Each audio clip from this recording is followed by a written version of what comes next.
Professor Rajiv Jha ji Bhojpuri के प्रचार के लिए पूरे देश में भ्रमण करने वाले हमारे दूसरे अनुज प्रोफेसर जयकांत सिंह जी, इस समारोह में संचालन करने वाली डॉक्टर राधा, डॉक्टर शिवेंद्र मौर्य और इस सभागार में हमारे जितने भी सहकर्मी हैं, हमारे जितने युवा प्राध्यापक हैं और प्यारे विद्यार्थियों, भाषा अभिव्यक्ति का पूर्ण माध्यम, अभिव्यक्ति का पूर्ण माध्यम होने के कारण इसकी भूमिका भी अलग अलग। अभी विषय प्रवर्तन के क्रम में आपको यह बताया गया कि मातृभाषा आंदोलन किन परिस्थितियों में सामने आया था और उसका परिणाम क्या है। ग्रियर्सन भी आपके बीच उद्धृत हुए। जब ग्रियर्सन ने भाषा सर्वेक्षण किया था तो 179 भारतीय भाषाओं का उन्होंने उल्लेख किया। जब हिंदी पर वे आए तो उन्होंने बिहारी हिंदी में 3 बोलियों का उल्लेख किया, और बोली ही जब विकसित हो जाती है, साहित्यिक रूप से समृद्ध हो जाती है, तो वह भाषा बन जाती है। उन्होंने मैथिली, भोजपुरी और मगही की बात की। आज अगर ग्रियर्सन होते तो 2 बोलियां और उसमें आती, एक अंगिका और एक बंगिका। की विकास परंपरा होती है। हमारे देश में कभी वैदिक संस्कृत भाषा होती थी, उसके बाद लौकिक संस्कृत आई, भाषा सहजीकरण की ओर उन्मुख होती है। फिर प्राकृत, पाली, अपभ्रंश जैसी भाषाएं आई और उसी अपभ्रंश से आधुनिक भारतीय आर्य भाषाओं का विकास हुआ। मित्रों, किसी भी समृद्ध भाषा के 3 रूप होते हैं। एक बोलचाल की भाषा होती है, एक साहित्यिक भाषा होती है और एक प्रयोजन मूलक भाषा होती है। बोलचाल की भाषा स्वाभाविक भाषा। ऐसा माना जाता है कि जब शिशु मां के गर्भ से बाहर निकलता है और जो प्रारंभिक उसकी बोली होती है, वही बोली मातृभाषा का प्रारंभिक रूप है। लेकिन बहुत लोगों ने मातृभाषा को अर्जित किया। फादर कामिल के इस देश में आए तो पहले उन्होंने संस्कृत सीखी, उसके बाद वे हिंदी में आए। इलाहाबाद विश्वविद्यालय से उन्होंने हिंदी में एमए किया और वहां नियम था कि हिंदी का शोध प्रबंध भी अंग्रेजी में जमा होगा। उन्होंने इसका विरोध किया और उनका शोध प्रबंध राम कथा, उत्पत्ति और विकास हिंदी में वहां प्रस्तुत हुआ। उन्होंने नियम, मैं जब 8वीं कक्षा का विद्यार्थी था तो वे मेरे विद्यालय में आए थे।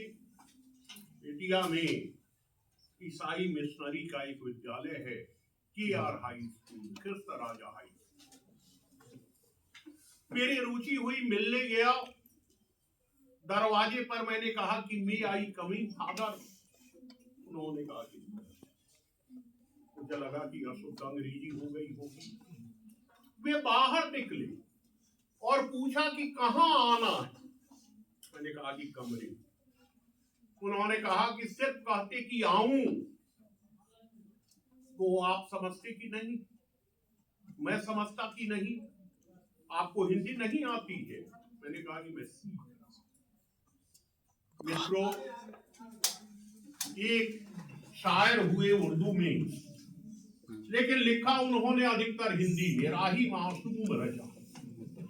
उनकी एक नज्म है कि मुझे मालूम न था कि हर एक लफ्ज को सदियों ने संवारा होगा। ये जो आए हैं तो कितनों ने पुकारा होगा। मैं लुटाता रहा इस दौलते बेपाया को, और अब जबकि जमाने को बताने के लिए मेरे दिल में कई किस्से हैं, कई बातें हैं, देखता हूं तो मेरे पास कोई लफ्ज। भाषा का संबंध देश काल से होता है। जिस पूर्वी पाकिस्तान की बात हुई, जो बांग्लादेश बना, वहां के मुसलमान भी बंगला ही बोलते, और जिस उर्दू की बात हुई वह उर्दू इसी देश में विकसित हुई। उर्दू का विकास, उर्दू का जन्म इसी देश में हुआ था। तो मातृभाषा हमारी स्वाभाविक भाषा है। मैं मुजफ्फरपुर में लंबे समय से हूं। मेरी मातृभाषा भोजपुरी है। मैं घर में भोजपुरी ही बोलता हूं। मेरी पत्नी बज्जिका से गई, लेकिन वे भी भोजपुरी बोलती। मैं बज्जिका नहीं बोलता, चाह कर भी नहीं बोल पाता। जब मैं मानविकी संकाय अध्यक्ष था कनुप्रिया जी के पहले, तो बज्जिका वालों के एक प्रस्ताव को मैंने अग्रेसित किया था कि वहां हिंदी के एक वैकल्पिक पत्र के रूप में बिहारी बोलियों का अध्यापन हो। और चूंकि मैथिली का यहाँ विभाग है, भोजपुरी का विभाग है, बज्जिका का नहीं है, तो बज्जिका का पहले अध्यापन शुरू हो, बाद में वह विभाग बने। तो मित्रों, मातृभाषा दिवस हमारे संकल्प का दिवस है। यह हमारी स्वाभाविक अभिव्यक्ति की दिशा का बोध कराने वाला दिवस है। मुझे कई तरह की भूमिकाएं एक साथ आ गई। जब मुझे आमंत्रण मिला तो उस समय मैं शुद्ध शिक्षक था, लेकिन कल एक दायित्व मुझे सौंप दिया गया। मैं तो निश्चित था कि मैं भूतपूर्व लोगों के बीच में मैं भूतपूर्व हूँ। भूतपूर्व अध्यक्ष, भूतपूर्व संकायाध्यक्ष, भूतपूर्व कुलानुशासक, भूतपूर्व अध्यक्ष छात्र कल्याण, भूतपूर्व परीक्षा नियंत्रक, भूतपूर्व निदेशक दूरा शिक्षा निदेशालय। तो मैं भूतपूर्व होके ही निकल जाना चाहता था, लेकिन न जाने क्यों कल ही एक सूचना आ गई और अभी उसी की प्रक्रिया में मुझे लगना है। तो मैं आपके बीच आया, मैं आपसे संवाद करने आया। मैं आपके बीच आकर आपकी ऊर्जा, आपकी शक्ति को अपने में उतारने की कोशिश में आया। किसी ने कहा है कि इसी में जीत पोशीदा है मेरी, तुमसे हार जाना चाहता हूं। जब मैं अपने युवा साथियों को देखता हूं, विद्यार्थियों को देखता हूं, तो मुझे भी अपना वह बचपन, अपना वह युवा रूप सामने आ जाता है। तो यह कार्यक्रम औपचारिक कार्यक्रम नहीं। सरकार की नीति है कि 5वीं कक्षा तक की शिक्षा मातृभाषा में दी जाए। और अभी आपने देखा होगा कि जो आपके इलेक्ट्रॉनिक माध्यम है, जो मीडिया है, इलेक्ट्रॉनिक मीडिया, उसने भी बोलियों को और अलग अलग क्षेत्र की मातृभाषाओं को महत्व देना शुरू किया है। अभी जो मैच हो रहा है T20, वह भोजपुरी में भी उसका प्रसारण हो रहा है, बंगला में भी उसका प्रसारण हो रहा है। मित्रों, 2005 में मैं बंगाल गया था, विश्व भारती में प्रश्न पत्र परिशोधन की। जब मैं ट्रेन में बैठा और मैं हिंदी में बोलता था और बाकी लोग बंगला में बोलते थे,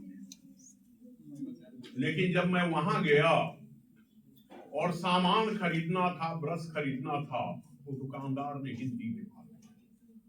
हमने पूछा कि क्यों? कहा कि हिंदी रोजगार की भाषा हो सकती है, हमारी स्वाभाविक भाषा, हमारी मातृभाषा बंगला है। और बंगला को मातृभाषा समझकर उन लोगों ने इतना विकसित किया कि आज बंगला का साहित्य श्रेष्ठ भारतीय साहित्य है। यही स्थिति मराठी में भी है। यही स्थिति गुजराती में भी है। हम आज यह संकल्प लें, क्योंकि भाषाओं में अंतर संवाद की प्रक्रिया चलनी चाहिए, विरोध नहीं होना चाहिए। हमसे एक व्यक्ति ने पूछा कि अगर हिंदी वृक्ष है तो ये बोलियां टहनी हैं, आप लोग टहनी को ही क्यों मजबूत कर रहे हैं? हमने कहा कि आप अपनी धारणा बदल लीजिए, यह धारणा नहीं है। वैसे हम देखें तो आर्य भाषाओं का उत्स है वैदिक संस्कृत। धीरे धीरे हम सहजीकरण की ओर आते हैं और हिंदी भाषा जिसको जानने वाले लोग 18.4% है पूरे विश्व में, तो यह इसलिए कि इसकी पाचन शक्ति बहुत मजबूत है। आप देखेंगे कि चीन में भी अनेक भाषाएं हैं। ऐसा नहीं है कि चीन में एक ही मंदारिन है और उसी को वहां की राजभाषा घोषित कर, अनेक भाषाएं हैं, लेकिन हुआ कि राजकीय कार्य एक भाषा में, एक ऑफिशियल लैंग्वेज होगा और वह मंदारिन। हमारे देश में यह व्यवस्था नहीं होगी। हमारे यहां पहले विद्या उस ज्ञान को कहते थे जो गुरु के मार्गदर्शन में स्वाध्याय से आप प्राप्त करें। फिर शिक्षा शब्द, शिक्षा को हमारे यहां उच्चारण शास्त्र माना है। वेद की ऋचाओं का शुद्ध उच्चारण हो, इसके लिए शिक्षा की बात हुई। बाद में शिक्षा ही व्यापक विद्या गौर, और आज हम सूचना तकनीक के दौर में गुजर रहे हैं। भाषाएं अब अंक गणित में बदल रही हैं, भाषाएं अब संकेत की ओर जा रही हैं। संकेत से ही भाषाओं का जन्म हुआ, लेकिन हम फिर उसी ओर लौट रहे हैं। तो आपके लिए चुनौतियां हैं। भाषा का सवाल हमारी संस्कृति का सवाल है। जब मुस्तफा कमाल पाशा को तुर्की का शासक बनाया गया तो उसने पूछा कि तुर्की को राजभाषा बनने में कितना वक्त लगेगा। उसके प्रधानमंत्री ने कहा कि 20 साल। कहा कि समझो कि 20 साल पूरा हो गया, आज ही से तुर्की राजभाषा। यह था संकल्प। राम मनोहर लोहिया जब गए जर्मनी शोध कार्य करने, तो प्रोफेसर वरुण जो उनके गाइड हुए, ये दुभाषिया को लेकर गए थे। उन्होंने कहा कि मैं शोध कार्य नहीं करा सकता क्योंकि इसको जर्मन भाषा नहीं आती और मुझे अंग्रेजी भाषा नहीं आती। आप हम नहीं कह सकते हैं कि अंग्रेजी नहीं आती। कहा एक विश्वविख्यात अर्थशास्त्री ने कि मुझे अंग्रेजी भाषा नहीं आती। तो लोहिया ने पहले जर्मन भाषा।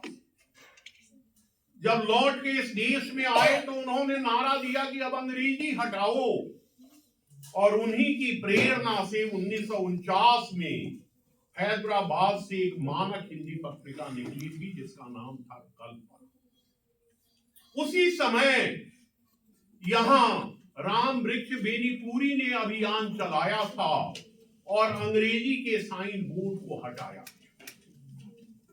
अंग्रेजी के बहुत सारे लोग, अशोक वाजपेयी हों, नगेंद्र हों, हरिवंश राय बच्चन हों, श्रीलाल शुक्ल हों, ये सब लोग अंग्रेजी के लोग थे, अंग्रेजी के प्राध्यापक, अंग्रेजी के माध्यम से आगे आने वाले लोग, लेकिन सबने हिंदी में।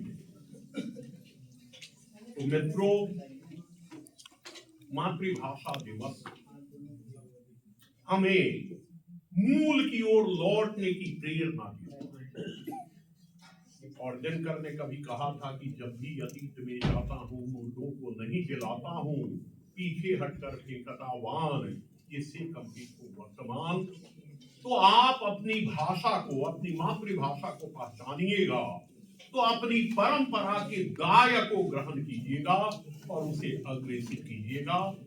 मैं विश्व मातृभाषा दिवस के अवसर पर आप सब लोगों को शुभकामनाएं देता हूं और आपसे यह अनुरोध करता हूं कि मातृभाषा के प्रति अपने प्रेम को जागृत कीजिए इन्हीं शब्दों के साथ, क्योंकि बच्चन की कविता है कि थके पांव लेकिन बहुत दूर जाना, तो कुछ देर मैं आपके साथ रहूंगा फिर चला जाऊंगा, लेकिन भौतिक रूप में मैं आपके बीच रहूं न रहूं, भावात्मक रूप में मेरी उपस्थिति आपके बीच बनी रहेगी।